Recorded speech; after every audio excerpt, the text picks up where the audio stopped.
Two big changes we were looking at was the TikTok ban being delayed in the US by Donald Trump. So it was brought back online quite quickly after it was taken off. And Meta getting rid of their fact checkers and kind of moving to a more based model with community notes where users can add context or correct each other's content.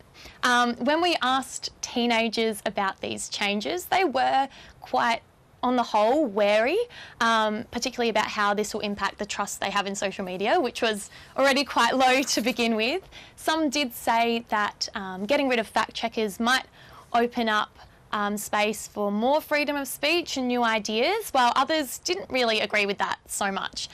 We also asked them how much trust they have in the people who run these social media companies. So take a look at what they had to say. I think it's very important to fact check things that you see on social media because, yeah, I've seen a lot of things about like, I don't know, the LA fires, and then I Google it and I'm like, oh, maybe this is not real, maybe it's artificially generated. I think there's a lot of lies and a lot of people trying to promote their own things, so, you know, don't really believe much. No, I don't trust social media, but don't get me wrong, I do learn lots of good things on social media, like there's so much knowledge and things, so many interesting things that I did not know about. But also, like, you need to know what to believe and what not to believe as well to a certain degree.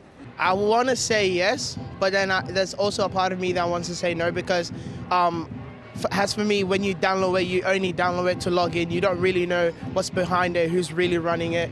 The people running the social media like Elon Musk and Mark Zuckerberg will be pushing their political ideals onto it because of their connections with Trump. We're losing the things that ensure that we can trust at least somewhat the media we have, because media literacy is already really important, but with AI and everything it's really hard, and removing fact checkers it's only going to get harder to know what we can trust. So what's next, Michelle? Could the US government end up buying TikTok?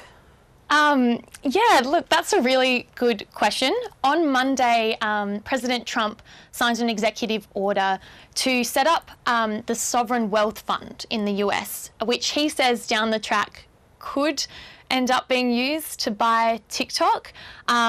There's still not a lot of clarity on how this fund would work. And at the same time, TikTok's parent company, ByteDance, hasn't shown any interest in selling the app. And as well, the Chinese government won't allow the algorithm for TikTok to be sold, which kind of makes TikTok TikTok. So we don't really know what's going to be happening here, and we're just going to have to wait and see with this one.